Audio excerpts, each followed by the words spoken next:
What's up, YouTube? You know, one of the local vendors here, and he's not necessarily local here, but he's somebody that I run into at all of the Southern California conventions, at least, is my friend Doug over at TableWar. And TableWar has a really kind of unique system for storing and presenting miniature models. And what Doug did was Doug asked me if I would put together some of these diorama bases for him and see if I could show off any of like my Malifaux crews. And so I said, you know, I definitely jumped at the chance. Diorama stuff is always a lot of fun, and you know, I really like the TableWar stuff, so I thought, sure, why not? Let's give it a shot. So what Doug did is he sent me a few of these. Now these are diorama bases, and what they are is it's essentially a plastic. Got a plastic frame here. This is a piece of looks like galvanized metal, and you glue the sheet of galvanized metal onto this base. And the idea is once you do that, then you have these rings, and the rings come in a few different sizes, like say 30 mil, then I've got a 40 mil and a 50 mil. And what you do is you basically plan out where you're going to put your miniatures on these diorama bases like that. You'd glue these down, and as you can see, the bases, your model bases fit in these washers quite well. So the final piece of this is the magnets. So what you do is, once you got your diorama figured out and where everything's going to go, you're going to glue one of these magnets onto the bottom of your miniature's base, and then you're going to throw it on the board, and the magnet's obviously going to stick to the board. So this is the system that TableWar uses for their diorama bases, which fit into their display style transport cases. So these cases are built for display and they're built for transport. What we're going to do today is go over some of these diorama bases and kind of how I tackled these. So what I did is I made some of this cork. So I cut the cork to the size of the top of the tray. So you can see here how it sits. It's not gonna encompass the entire tray. It's really just the top part of the tray, and it's gonna sit like that. And the thought is this: if I cut this cork out, then I have like some bases, and the bases are glued to the bottom of the cork. What I can do is, when I pull the cork off and this dries, I'm going to have the imprint of the corresponding bases here. And what that will allow me to do is I can then cut shapes out of the cork and cut the bases physically out of the cork, so that when they pop back in, it's all going to be one nice seamless piece. So we're going to try that, and I hope that works. Okay, so now I'm just putting some glue on the bases that I'm dropping in each of the washers. And what I'm going to do is put all this glue down like that.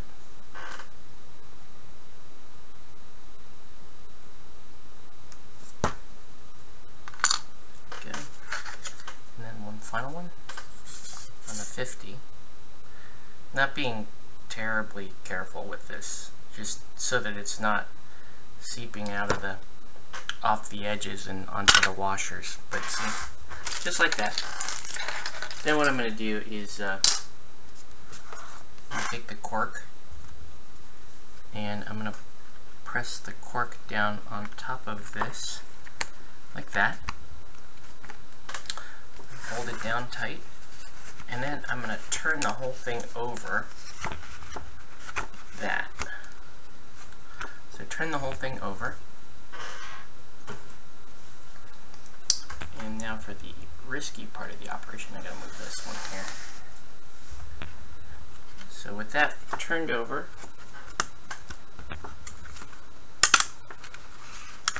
I'm going to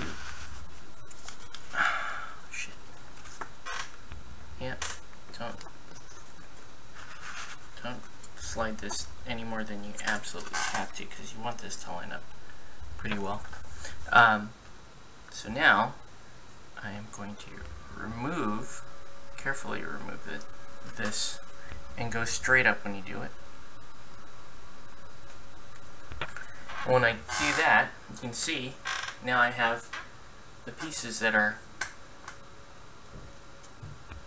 supposed to be glued to the cork, and they're going to be in this sequence that they need to be in. And I'm just going to put some weight down on it, and we'll let that dry. Okay, so now that I've got the bases glued down here in the position that they're going to be in, I am going to now, using a ruler, I'm going to mark off some areas to cut out using my hobby knife. Make sure you switch to a brand new hobby knife when you do this, because these will dull very quickly cutting into cork. So I'm going to take care of that, and I'll see you in a bit. Okay, so managed to carve them out using the hobby knife. Now when you do this, be very careful, because this stuff is pretty flimsy. But anyway, here's the template, and then here's the bases below. What I'm going to do is, because this is all so airtight, I'm going to just run a little saw through here. Well, a hand saw, to give myself a little bit more wiggle room when I start to place and replace stuff. It'll show up as a tiny little gap in the final product, but you know what, that's okay. As long as stuff isn't getting stuck, it should be okay. So I'm just going to give this a little clean out here, and then I'm going to put everything back in place, and I'll be back in just a moment. Okay, so went ahead and carved out the little squares that I drew in with the pen here. So you can see they fit into the washers like that. And then this is going to obviously cover this up now, like that. So I'm going to glue this down. Notice I haven't magnetized anything yet. You can see these squares fit in here really snug. I might have to take them in a little bit more just to make sure I've got some room to get the models in and out. But yeah, there's no real design here other than, you know, this is just going to be a flat surface to where I can build my terrain, my scenery, or my diorama over this. And then from there, I'll already have the bases in place. I can just take the models in and out, in and off the diorama. It should look okay. I don't know that it's going to look quite as seamless as the simple diorama that I've got in progress, which is this guy. So I'll show you that one. That one's going to be simple because it's just, the cork is going to be rock and I'm going to have crystals on it and whatever. But this one I wasn't really sure what to do, and if I don't know what to do, at least if I have this in place, then whatever scenery I decide to go with, like, you know, if I decide to put like flooring or something over it, I'll know how to cut the pieces so that they can go over. I probably won't do that. That's a bit extensive. I'm probably just gonna go with like stone type terrain over this, but we'll see as we move into the next section. Okay, so this is the easy one actually. I'm going to start by just doing some base coating on this, and I'm going to use the airbrush for this, so I'm going to use some of these miniature paints, and I'm starting with cracked soil as the base coat. So let's go ahead and put that down.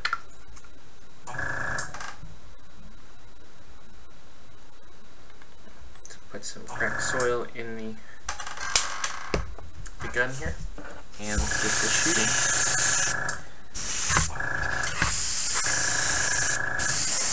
So just putting that base coat down.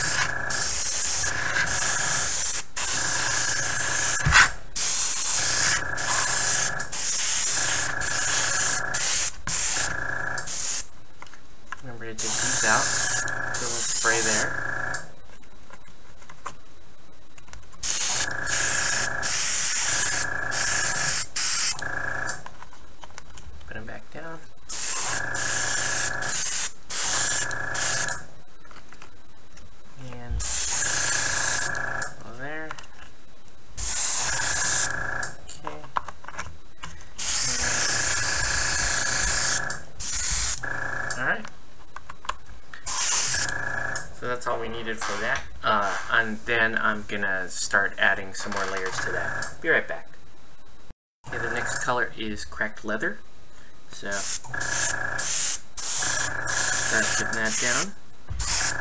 I didn't do much of a job cleaning out the original color, so we're actually gonna just let it, and I'm okay with that. We're just gonna let it kind of naturally do its thing here. And I'm gonna replace these so that I can get some of this color on there as well.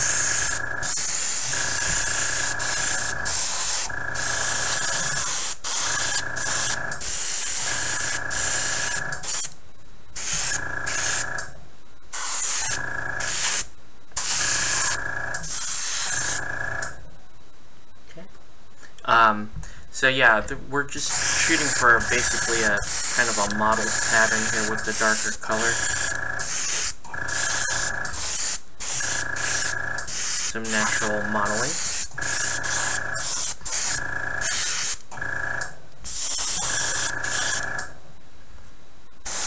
And we could do a little, get in the cracks here. Alright. More modeling there. Okay. Wasn't much to do there on that one. Just a couple of brown spots.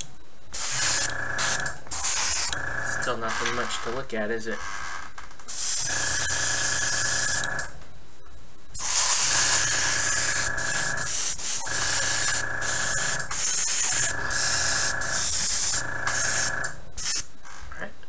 Now, we're going to go ahead and add our rock. It's the next color from the Minotaur line.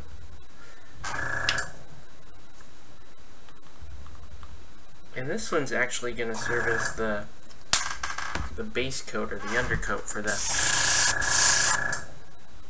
rock itself. But I wanted to have a little bit of gray rock in here, so just kind of introducing some modeling effect there.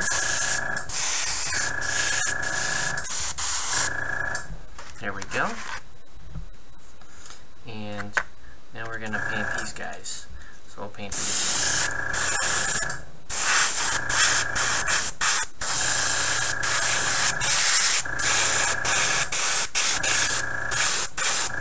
So, you know, nothing really tricky here. Just your basic airbrushing stuff.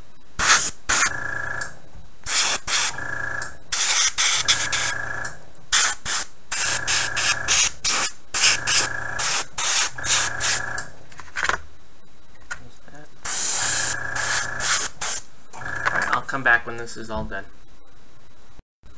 Okay, so after some flocking, just a little bit of the placement of tufts and things, and some snow, and just painting around the base, most of the painting is done. The only thing left to do now is to, I'm going to do a second ring around this because you can see the black is kind of drying funny right now, so I'll do a second coat of the black once that dries.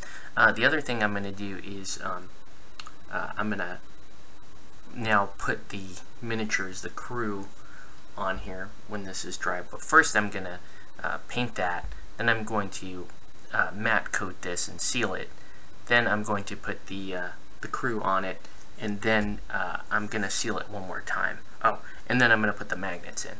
I'm going to put the magnets in last on this one because I really need this stuff to be fairly removable at any point if I need to make any repairs or anything. But it's looking pretty good so far. I'm fairly pleased with it. I hope that Doug over at TableWar is happy with it. And so I'm going to finish this and the others, and we'll be all set. Thank you. Okay, so part of the next stage here was just airbrushing the pieces as I've cut them out, the diorama bases. You can see there's quite a gap there where the models are supposed to go and where the little squares go in. But yeah, so far pretty simple. Just did some airbrushing to give this kind of an earthy look on this base, and quite frankly these two bases, color schemes are very similar because I'm doing a kind of an earthy graveyard look there. That one might start looking a little more desert. This one is we've got the mushrooms still gluing down there, so this one will be a little bit more bog, a little more wetlands type of setting, and this one will only be a little more western graveyard style. The ice table is just about done. I'm actually going to include that in the final shot here with these 3 dioramas. Okay, so now I'm in the part of the process of really just sort of gluing everything on, putting the crew on, and just doing the finishing work on this. And I just painted the rim of the base black, so I can't really touch this. I just have to shoot it here. So that's how far this one's progressed. I've added some mushrooms here. You can see this is a Zoraida crew. Kind of decided last second I wasn't doing Lilith on this. The mushrooms just kind of more swampy and more Zoraida. I'm also working on I'm in the process of doing a kind of a makeshift Nicodem crew, which is in a much earlier stage. So I'm gonna, instead of risking moving, well, maybe I'll move it. Let's try it. Let's see, what's the worst that can happen? It can all come apart, but ooh. So I'm gonna move this out of the way. A little scary. It's hitting. Needs to be fixed down. Anyway, here's the Nicodem crew in progress. You can see there's really nothing on these bases yet, but I'm going to be putting things like coffins on these and some headstones and stuff, and make this kind of a desert style cemetery. So we'll see those when they're done, but you get the basic gist of it. Once you get to the point where you've got your squares cut out and you've got everything painted, you start doing flocking, and you're really just attaching things now to this diorama base. So anyway, I will see you at the finish line. Okay, so we are finally done with all 3 of these diorama bases, and I just thought I would show you guys the finished product. So right here is the Rasputina crew. Fairly simple design here, and again, you know, the pieces come out, they have the little magnet on the bottom, and they pop right back in. So that's the Rasputina crew. Very simple design using some filler putty and some cork and some Gale Force 9 crystals. The one that we followed most of the way through here is the Zoraida crew. There's Zoraida hiding behind that mushroom, actually, and you can see, looking top down, you can see the borders where the models pop off, so you can pull them off and then pop them right back into place.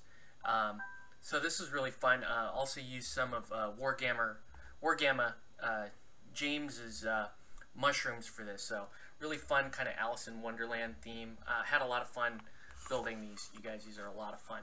So there's that one, and then finally we have the Nicodem flavored desert cemetery scene, and you can see I added some gravestones, and I added caskets, and you know, a couple other things, a saguaro cactus, and like a longhorn skull there.